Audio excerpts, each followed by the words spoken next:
Craig, thanks for joining us. Now, Ferrari have confirmed that it was a spark plug issue on the Vettel engine. Very unusual.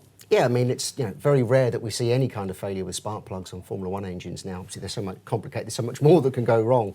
When was the last big spark plug failure in Formula One? Well, I was trying to remember. I can't remember. I know your memory goes back a lot further than mine does. I'm sure I'm wrong here, but I know Jim Clark lost the '67 Belgian Grand Prix due to a spark plug electrode failure, something as simple as that from the pole.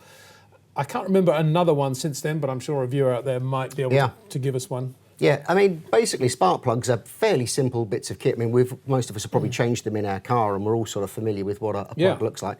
This is from one of my motorbikes, so this is just off a little scrambler. One of your many motorbikes. One of my many projects, I think I call them rather than motorbikes.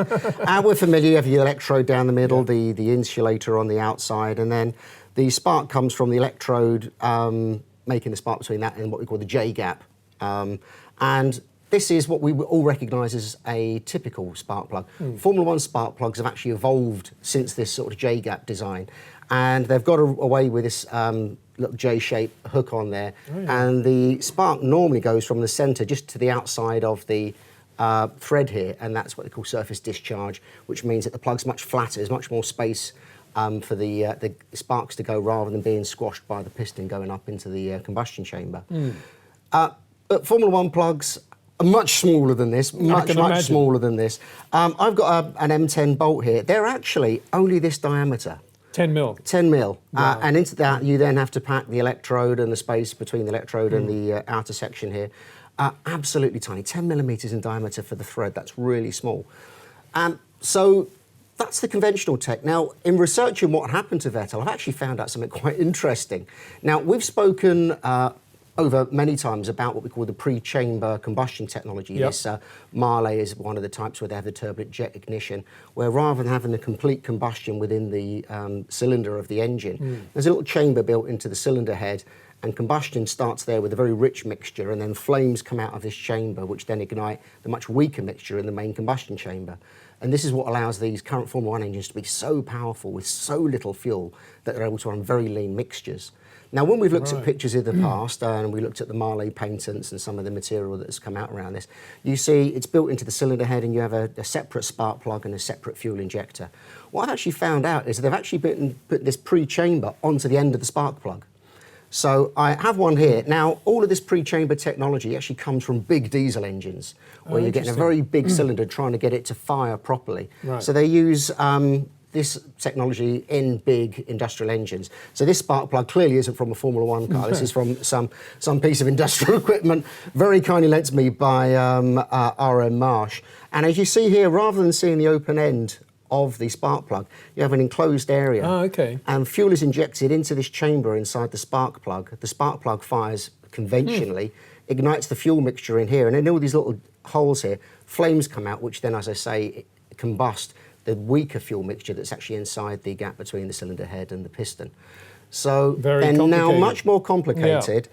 We know that Ferrari are running their engine much, much hotter over recent races. We've seen the increased cooling, we've seen the increased cylinder pressures causing problems with the intercooler in Malaysia, and now we're seeing problems with the spark plugs. And just to confirm the point, you're still pretty sure that Ferrari are not yet subject to the new oil burn regulations? It's not entirely clear, but what we've seen is they've introduced new versions of the old engine rather than new specifications, so they're still able to consume oil or burn oil at the higher rate rather than the Monza rate, where any new engine specification introduced since then has to burn at the much lower rate.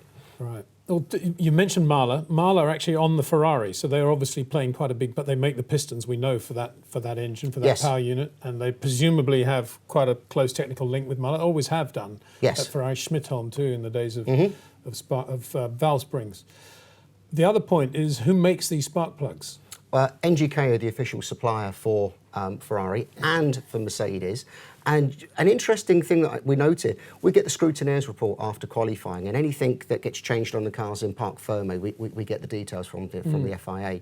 Lewis Hamilton also had a spark plug changed after qualifying, and in the number 6 cylinder, they also use NGK spark plugs. Most likely a very different specification. They're obviously designed for this specific engine.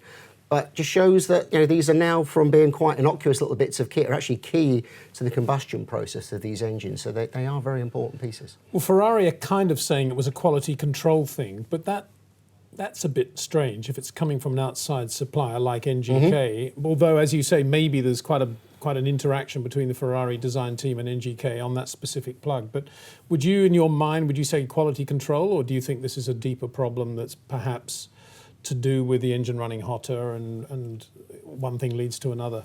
Well, we've got to be careful. I mean, Ferrari are very clearly pointing the finger outside of Ferrari, which you could be quite cynical about and think, well, that it's avoiding blame for what's been a very bad period for the team in the past few races. NGK, they provide the majority of the grid, always been very reliable. The chances of a one-off failure are rarely going to crop up.